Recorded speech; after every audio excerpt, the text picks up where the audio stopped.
1 চামচ 2 চামচ। অজান্তেই বাড়ছে শরীরে ঢোকা চিনির পরিমাণ। মিষ্টি স্বাদের আড়ালে কি লুকিয়ে আছে নীরব স্বাস্থ্য ঝুঁকি? আজ থাকছে চিনির অজানা গল্প।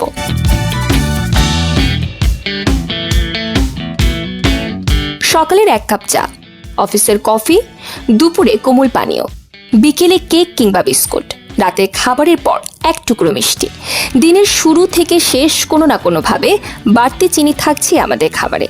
আর শিশুদের কাছে তো চকলেট, ক্যান্ডি আর আইসক্রিম যেন আনন্দেরই আরেক নাম।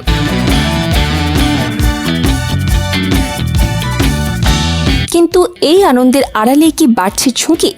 অনেকেই চিনিকে বলেন হোয়াইট পয়জন বা সাদা বিষ, যদিও চিকিৎসা বিজ্ঞানে এমন কোনো স্বীকৃত নাম নেই।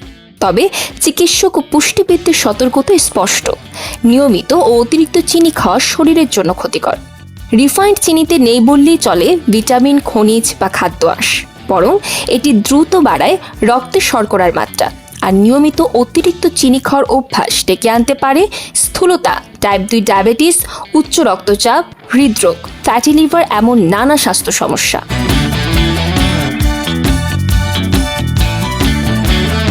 সবচেয়ে বেশি উদ্বেগ শিশুদের নিয়ে, কারণ ছোটবেলা থেকেই অতিরিক্ত মিষ্টি খাওয়ার অভ্যাস তৈরি হলে বাড়তে পারে অতিরিক্ত ওজন, কমতে পারে পুষ্টিকর খাবারের প্রতি আগ্রহ, এমনকি ভবিষ্যতে ডায়াবেটিস ও হৃদরোগের ঝুঁকিও বেড়ে যেতে পারে।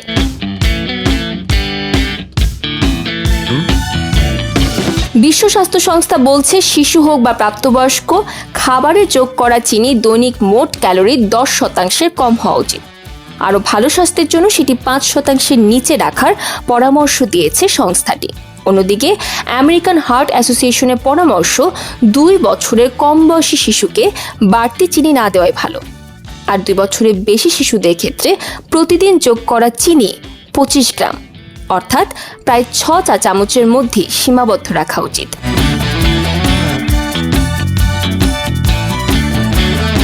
চা, কফিতে মেশানো চিনি যে একমাত্র ঝুঁকি তা নয়। কোমল পানীয়, প্যাকেটজাত juice, chocolate, candy, cake, biscuit, ice cream, ফ্লেভারযুক্ত দই, মিষ্টি সিরিয়াল, এমনকি অনেক সস ও প্রক্রিয়াজাত খাবারেও থাকে লুকানো চিনি।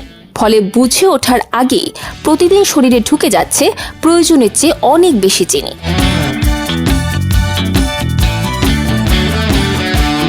তাহলে করণীয় কি?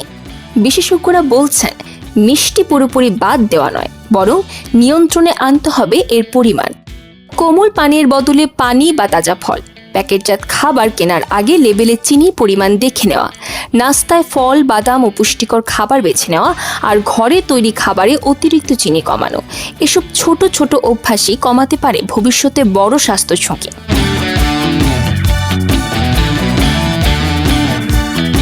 চিনি নিজে বিষ নয়, কিন্তু অতিরিক্ত চিনি হতে পারে নীরব বিপদের কারণ।